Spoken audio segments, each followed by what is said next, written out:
আসসালামু আলাইকুম রহমতুল্লাহি ওবরকাতুহু। সম্মানিত দর্শক, বাংলাদেশের রাজনীতি ক্রমশ জটিল থেকে জটিলতর হচ্ছে, বিশেষ করে আন্তর্জাতিক অঙ্গনে। আপনারা জানেন যে বাংলাদেশে এখন অন্তত ৫টি পঞ্চপাণ্ডব বলতে পারেন, ৫টি রাষ্ট্র সরাসরি আমাদের রাজনীতির ব্যাপারে নাক গলাচ্ছে, অভ্যন্তরীণ বিষয়ে হস্তক্ষেপ করার চেষ্টা করছে এবং বন্ধুর বেশে আমাদের বুকে অথবা পিঠে আমি কিছু বললাম না, কিছু একটা করার চেষ্টা করছে। সেই রাষ্ট্রগুলোর মধ্যে ১ নম্বর হলো আমেরিকা। এরপরে ইউরোপের রাষ্ট্রগুলোর মধ্যে তুরস্ক, এশিয়ার রাষ্ট্রগুলোর মধ্যে চীন, পাকিস্তান এবং ভারত। এই ৫টি রাষ্ট্র। আপনি যখনই কোনো একটা জায়গাতে দেখবেন এরকম সংখ্যা ৫টির সংখ্যা হয়, পঞ্চপাণ্ডব। সেই পঞ্চপাণ্ডব যখন কোথাও একত্রিত হয়, সেখানে একটা যুদ্ধ অনিবার্য হয়ে পড়ে। যেকোনো একটা জায়গাতে কতগুলো ট্রায়াঙ্গেল রয়েছে। যেমন ধরুন দুটো পক্ষের মধ্যে সংঘর্ষ, ৩টি পক্ষের মধ্যে সংঘর্ষ, এটিকে ট্রায়াঙ্গেল বলা হয়। আরেকটিকে বলা হয় পরস্পর বিরোধী। আরেকটা হচ্ছে চতুর্মুখী। কিন্তু যেখানে ৫টি কোণ থাকে, ৫টি ক্ষেত্র থেকে অধিক্ষেত্র থেকে ৫ ধরনের সিদ্ধান্ত আসে, এটিকে আমরা জ্যামিতির ভাষায় বলি রম্বস। আর সেই রম্বস যখন রাজনীতির ময়দানে আসে, তখন কোনো অবস্থাতেই যুদ্ধ এড়ানো যায় না এবং সেই যুদ্ধের পরিণতি মারাত্মক আকার ধারণ করে। বাংলাদেশে এখন যে ৫টির কথা বললাম রাষ্ট্রশক্তি, পঞ্চপাণ্ডব, ঠিক একই অবস্থা দেখেন এখন ইরানে ঘটছে। সেখানে Iran, America, Israel, Iran, America, Israel. এরপর রাশিয়া এবং চীন। দেখেন ৫টা রাষ্ট্র। এই ৫টি রাষ্ট্রের যে স্বার্থ এবং অন্যান্য যে বিষয়, এই পুরো বিষয়, পুরো মধ্যপ্রাচ্য, হরমুজ প্রণালী এবং আরেকটা হরমুজ প্রণালীর মতো গুরুত্বপূর্ণ আরেকটি প্রণালী রয়েছে, যেটা বাব আল মান্দ, ইয়ামেনের কাছাকাছি, যেটি হুতিরা নিয়ন্ত্রণ করতে পারে। তো এই বাব আল মান্দ এবং হরমুজ, এই দুটো যদি বন্ধ করে দেওয়া হয় পরিপূর্ণভাবে, পুরো মধ্যপ্রাচ্যের যে তেল, এটির অলমোস্ট 60% তারা নিয়ন্ত্রণ করতে পারবে। তো সেই বিষয়গুলো এখন খেলছে ৫টি পক্ষ। এর কারণে দেখুন বারবার সমঝোতা হচ্ছে, বন্ধ হচ্ছে, আবার সেই যুদ্ধ শুরু হয়ে গেছে। বাংলাদেশে একই অবস্থা। বাংলাদেশে ১৭টি বছর ধরে আওয়ামী লীগ প্রাণান্ত চেষ্টা করেছে মোটামুটি একটা সমঝোতাপূর্ণ সম্পর্ক ৩টি শক্তির সঙ্গে রাখার জন্য। ১ নম্বরে ভারত, ২ নম্বরে চীন। এখানে তারা মোটামুটি সফল হয়েছে। কিন্তু আমেরিকার সঙ্গে তারা পেরে ওঠেনি। শেখ হাসিনা প্রাণান্ত চেষ্টা করেছিলেন আমেরিকার সঙ্গে একটি সম্পর্ক, যেটা পাকিস্তান করেছে। পাকিস্তান চীনের সঙ্গে সম্পর্ক রাখছে, আমেরিকার সঙ্গে সম্পর্ক রাখছে। আবার রাশিয়ার সঙ্গে, ইরানের সঙ্গেও কিন্তু তার সম্পর্ক ভালো আছে। এটা পাকিস্তানের ভৌগোলিক অবস্থা, পরমাণু শক্তি, অন্যান্য সব মিলে হয়তো পাকিস্তান পেরেছে, বাংলাদেশ সেটা পারেনি। কিন্তু এখন যে অবস্থা তৈরি হয়ে গেছে, সে অবস্থা হলো যে এই যে পঞ্চপাণ্ডব ৫টি দেশ, এই ৫টি দেশের ভিন্ন ভিন্ন স্বার্থ রয়েছে, আবার তাদের অভিন্ন স্বার্থ রয়েছে ৫টি দেশের। আবার ৫টি রাষ্ট্র দুটো বলয়, ৩টি বলয়, প্রথমত ৩টি বলয় তারা বিভক্ত হয়ে কাজ করছে। যেমন চীন এবং পাকিস্তান একত্র হয়ে কাজ করছে, এটা হলো একটা বলয়। আরেকটা হলো আমেরিকা এবং পাকিস্তান, এটা হলো দুটো বলয়। আরেকটা বলয় হলো ভারত এবং আমেরিকা, ৩টি বলয়। তো ৫টা শক্তি ট্রায়াঙ্গেল হয়ে ৩টি কৌণিক দূরত্ব তৈরি করে বাংলাদেশের সঙ্গে তারা রাজনীতি, অর্থনীতি, সাম্রাজ্যবাদী নীতি সব কিছু করার চেষ্টা করছে। এবং এখানে দেখুন ৩টি অ্যাঙ্গেলের মধ্যে ২টো অ্যাঙ্গেলই আমেরিকা আছে। ভারতের সঙ্গে আমেরিকা আছে, পাকিস্তানের সঙ্গে আমেরিকা আছে। আর তুরস্ক যে বাংলাদেশের সঙ্গে যে কাজটি করতে চাচ্ছে, সেটি সে মূলত এখানে একটা কারোর সাথে যোগাযোগ না করে তার যে একটা নিজস্ব যে একটা আইডেন্টিটি আছে বর্তমানে একে পার্টির, তার ধারাবাহিকতা এখানে একটি ইসলামী রাষ্ট্র, উগ্রবাদী একটা শক্তি তারা এখানে প্রতিষ্ঠা করতে চাচ্ছে। এটা ডাইরেক্ট তুরস্ক সরাসরি। এখানে আমেরিকা, ভারত কারোর সঙ্গে তার কোনো যোগাযোগ নেই। তো বোঝার চেষ্টা করুন, এই অবস্থাতে একটি সরকার এখন যে আছে, সেই সরকার সবচেয়ে নাজুক অবস্থায় আছে।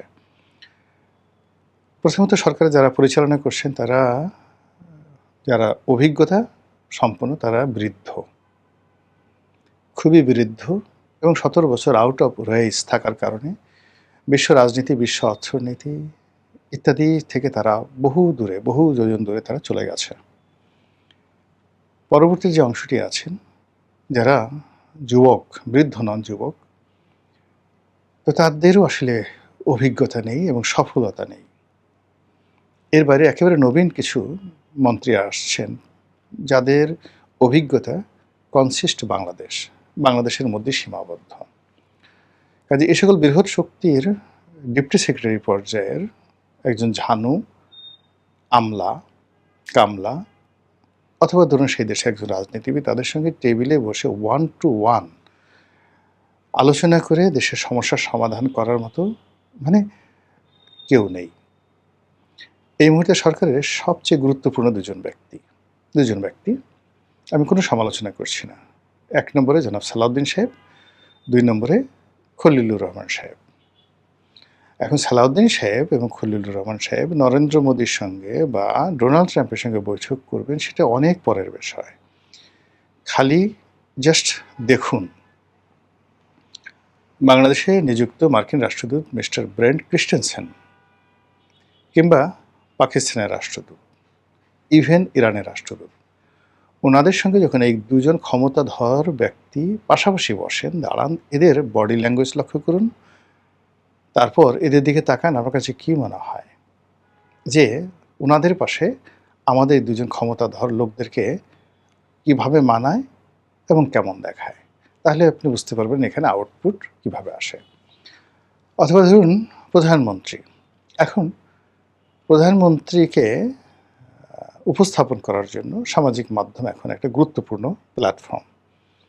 সেখানে বিএনপির মিডিয়া সেল আছে, প্রধানমন্ত্রীর কার্যালয় আছে, স্বয়ং তারেক রহমান সাহেব তার নিজের নামে ফেসবুক পেজ আছে। অহরহ প্রতিদিন সেখানে ভিডিও দেওয়া হচ্ছে, বিভিন্ন গুরুত্বপূর্ণ ইভেন্টের ছবি দেওয়া হচ্ছে, এবং লক্ষ্য করুন যে গত 4 মাসে এটি জ্যামিতিক হারে কমেছে।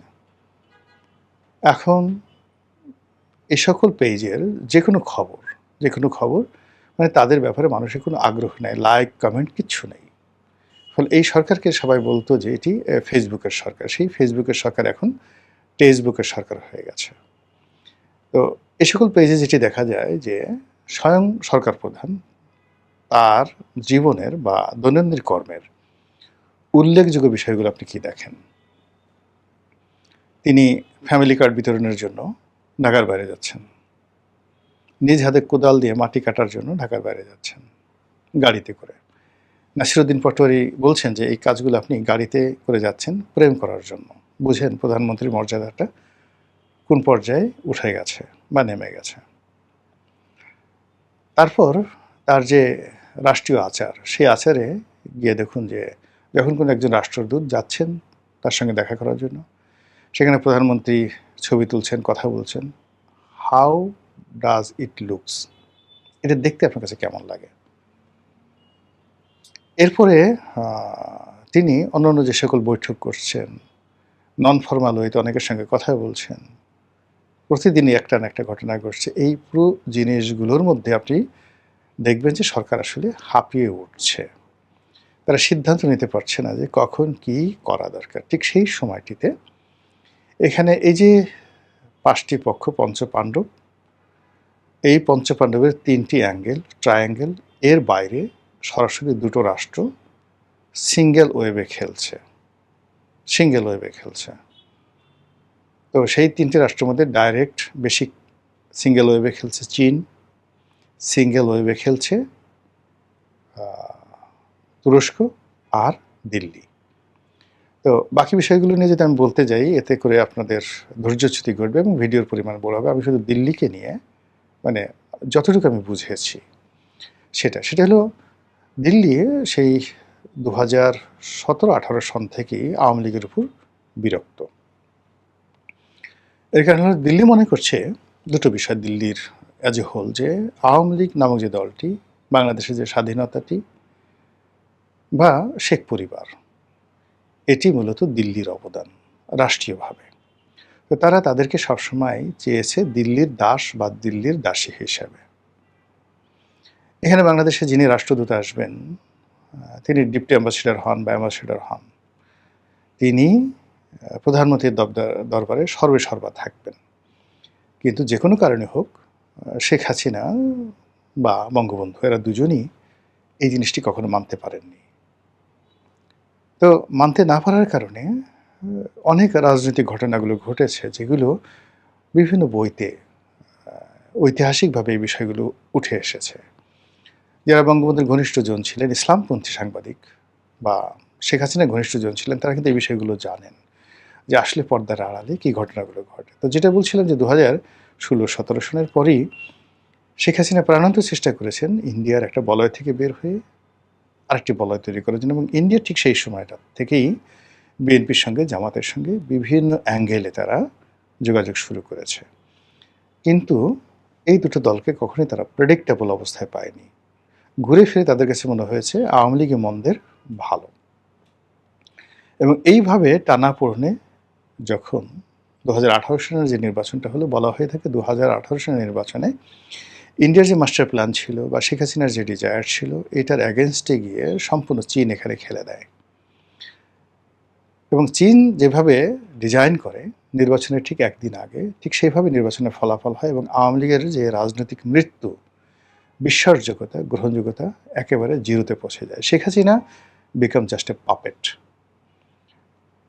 সবাই যেভাবে 2018 সনে তাকে বিশ্বাস করেছিল, সেখানে নির্বাচনটি যদি 100% অ্যাকুরেট হতো, সেই নির্বাচনে যদি শেখ হাসিনা পরাজিত হতেন, তবু তিনি অমরত্ব লাভ করতেন এবং 2014 সালের নির্বাচন নিয়ে কেউ প্রশ্ন করত না, নো ওয়ান।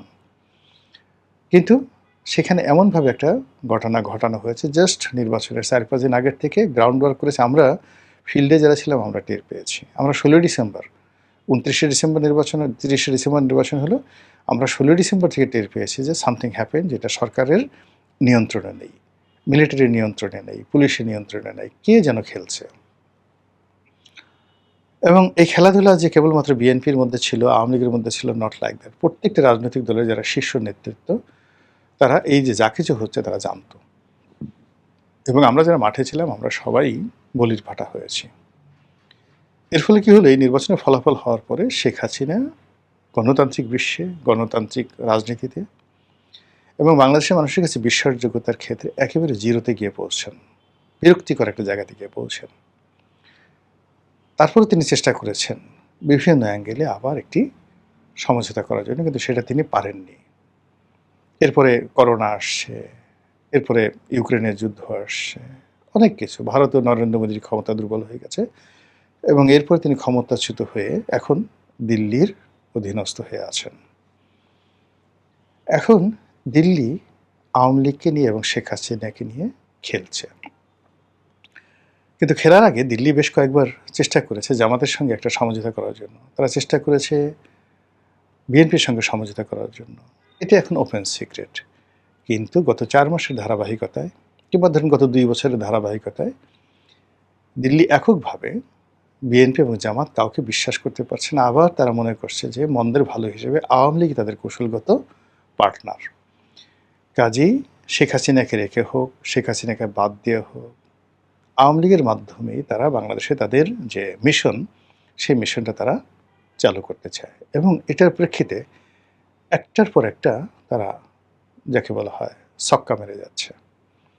শেখ হাসিনাকে দিয়ে যে সকল কথা বলানো হচ্ছে বা তিনি যে সকল কথাবার্তা নিজে স্বপ্রণোদিত হয়ে বলছেন, যেটা দিল্লি আবার ওন করছে, যেমন শেখ হাসিনা আসতে চান, সরকার তাকে আইনগতভাবে ফেরত আনতে চান, শেখ হাসিনা জোর করে বাংলাদেশে এসে তিনি তার রাজনৈতিক অধিকার প্রতিষ্ঠা করতে চান, অন্যদিকে সরকার তাকে আসার সঙ্গে সঙ্গে গ্রেপ্তার করতে চান। এইগুলোর যে সেন্টিমেন্ট, পাবলিকের সেন্টিমেন্ট, এটি ভারত তীক্ষ্ণ দৃষ্টিতে দেখছে এবং দেখার পরে ভারতের যে সাম্প্রতিক যে কথাবার্তা, সেই কথাবার্তায় তারা আরও নিশ্চিত হয়ে গেছে যে দে আর রাইট। তারা যে আওয়ামী লীগের পক্ষে আছে, এখনও পর্যন্ত আওয়ামী লীগ বাংলাদেশের সবচেয়ে সুসংবদ্ধ রাজনৈতিক দল। এখনও পর্যন্ত তারা অর্থনৈতিকভাবে সচ্ছল। এখনও পর্যন্ত রাজনৈতিক দলগুলোর মধ্যে মানে নেতৃত্বের পর্যায়ে শেখ হাসিনার যে কমান্ড রয়েছে, সেই কমান্ড এখন জামাতের আমিরের নেই তার নিজের দলে। বর্তমান প্রধানমন্ত্রী তার নিজের দলের মধ্যে তার সেই কমান্ড নেই। আর শেখ হাসিনা প্রবাসে থেকেও কারোর সঙ্গে সরাসরি দেখা না করে শুধুমাত্র ওয়ান টু ওয়ান তিনি যারা দেখা করতে আসেন তাদের সাথে দেখা করেন উইদাউট ভিডিও। কোনো মানে যাকে বলা হয় ছবি যেন বাইরে না আসে, সে কোথায় আছে, সিক্রেটলি তাকে সেখানে রাখা হয়েছে। এর বাইরে তিনি কোনো অবস্থাতেই তার অবস্থানটা ভিডিওর মাধ্যমে দেন না। কেন দেন না? আমি এটা মনে করলাম যে সে কি মরে গেল কিনা, অন্য কোনো ঝামেলা হলো কিনা। কিন্তু দেখা গেল যে এখন টেকনোলজি এমন একটা জায়গাতে এসে গেছে। এই যে আমি ভিডিওটা করেছি, এই ভিডিওর ফুটেজ দেখে, চারিদিকের ওয়াল দেখে টেকনোলজি দিয়ে বলা সম্ভব যে আমার এই ভিডিও ধারণ করার যে জায়গাটির নাম কি, হোল্ডিং নম্বর কত, সময় কত, কোন সময় আমি ভিডিও করছি, এগুলো হুবহু বের করা সম্ভব। এবং এই কারণে শেখ হাসিনার কোনো ভিডিও ক্লিপ ভারত ছাড়ছেন না, বা শেখ হাসিনা নিজে দিচ্ছেন না, বা তার উপদেষ্টারা দিচ্ছেন না। কিন্তু ঘটনা যেভাবেই ঘটানো হচ্ছে, একটার পর একটা পরীক্ষামূলকভাবে কথা বলা হচ্ছে, ঢাকাতে মানে এই স্লোগান দেওয়া হচ্ছে, অনুষ্ঠান করানো হচ্ছে, যা কিছু করা হচ্ছে করে দিন শেষে ভারত যে সিদ্ধান্তে আজকের দিন পর্যন্ত তাদেরকে মনে হচ্ছে তারা আওয়ামী লীগকে নিয়েই মানে চিন্তা ভাবনা করছে। তারা আওয়ামী লীগকে নিয়েই খেলতে চাচ্ছে, আওয়ামী লীগকে খেলাতে চাচ্ছে এবং আওয়ামী লীগকে দিয়ে সরকারকে চাপ দিতে চাচ্ছে। কাজেই সামনের যে দিনগুলো, সেই দিনগুলো যে খুব সহজ হবে আমার কাছে সেটা মনে হচ্ছে না। মহান আল্লাহ আমাদের সবাইকে হেদায়েত দান করুন এবং হেফাজত করুন। আসসালামু আলাইকুম ওয়া রাহমাতুল্লাহি ওয়া বারাকাতুহু।